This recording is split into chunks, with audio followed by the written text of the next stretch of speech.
বাংলাদেশের প্রায় 1/4 মানুষ কিডনি রোগে আক্রান্ত। এটা হচ্ছে 2019 সাল পর্যন্ত ডেটা। এখন হয়তো এই রোগীর সংখ্যা আরো বেশি।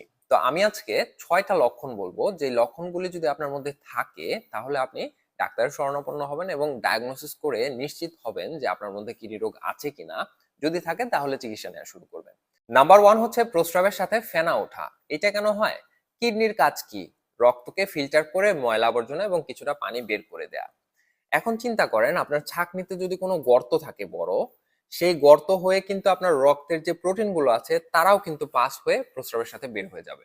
তো যখন প্রস্রাবে প্রচুর পরিমাণে অ্যালবুমিন বা প্রোটিন যাবে, তখন ওই জায়গাটাতে একটা ফেনার মতো তৈরি হবে। এটা কেন হবে? আপনি যদি কখনো ডিম ফেটে থাকেন বা ব্লেন্ড করে থাকেন, তাহলে আপনি কল্পনা করতে পারবেন ওই জায়গাটাতে যেরকম ফেনা ওঠে আপনার প্রস্রাবের সাথেও সেরকম ফেনা উঠবে। কারণ ডিমের মধ্যেও অ্যালবুমিনের কারণে ফেনা ওঠে, আপনার প্রস্রাবের সাথেও যদি কিডনি ড্যামেজ থাকে প্রচুর অ্যালবুমিন বের হয়। 2 নাম্বার হচ্ছে মাংসপেশিতে ক্র্যাম্প হওয়া। এটাকে আমরা অনেক সময় বলে থাকি রগে টান লেগেছে বা মাংসপেশিতে টান লেগেছে, এগুলো বলে থাকি।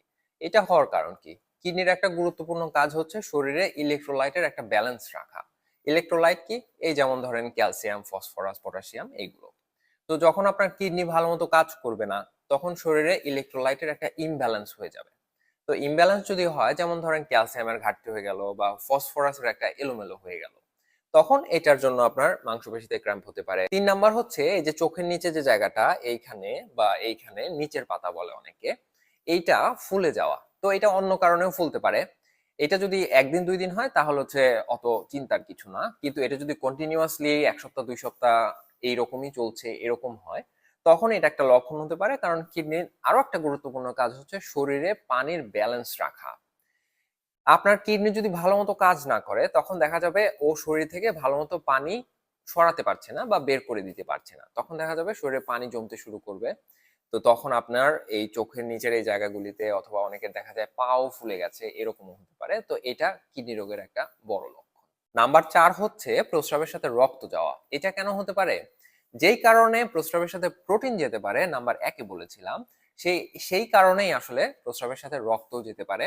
তবে এটা আসলে আরো অন্য রোগের কারণেও হতে পারে, যেমন হচ্ছে আপনার টিউমারের ক্ষেত্রে এটা হতে পারে, অথবা হচ্ছে কিডনিতে স্টোন যদি হয় সেক্ষেত্রে হতে পারে, অথবা ইনফেকশনের কারণে হতে পারে। 5 নাম্বার হচ্ছে বারবার প্রস্রাবের বেগ আসা।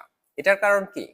কিডনি যখন শরীর থেকে বর্জ্য পদার্থ ভালো মতো বের করতে পারছে না, বর্জ্য পদার্থ শরীরে রয়ে যাচ্ছে, তখন শরীর বারবার সিগন্যাল দিচ্ছে, আচ্ছা প্রস্রাব করো, বর্জ্য পদার্থ রয়ে গেছে, আচ্ছা প্রস্রাব করো, বর্জ্য পদার্থ রয়ে গেছে। এই কারণে আসলে বারবার প্রস্রাবের এই অনুভূতি আসে। তো এটা আসলে প্রোস্টেট জনিত কারণেও হতে পারে। তো এই ক্ষেত্রেও আসলে ডাক্তারের সাথে যোগাযোগ করে আসলে ডায়াগনোসিস করতে হবে।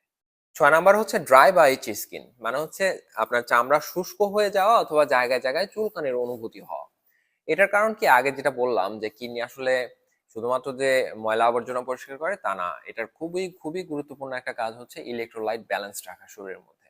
তো ইলেকট্রোলাইট যদি ইমব্যালেন্স হয়ে যায়, সেক্ষেত্রে আসলে বোন ডিজিজ হতে পারে অথবা মিনারেল ডিজিজ হতে পারে। সেক্ষেত্রে আপনার এই ইচি স্কিন বা হচ্ছে ড্রাই স্কিন এগুলো হতে পারে। তো এই লক্ষণগুলি যদি আপনি আপনার মধ্যে দেখেন, তাহলে আপনার উচিত হবে দ্রুত একজন ডাক্তারের সাথে কথা বলে ডায়াগনোসিস করা এবং নিশ্চিত হওয়া আপনার কিডনি কি আসলে ভালো আছে কিনা। যদি না হয় সেক্ষেত্রে চিকিৎসা শুরু করা।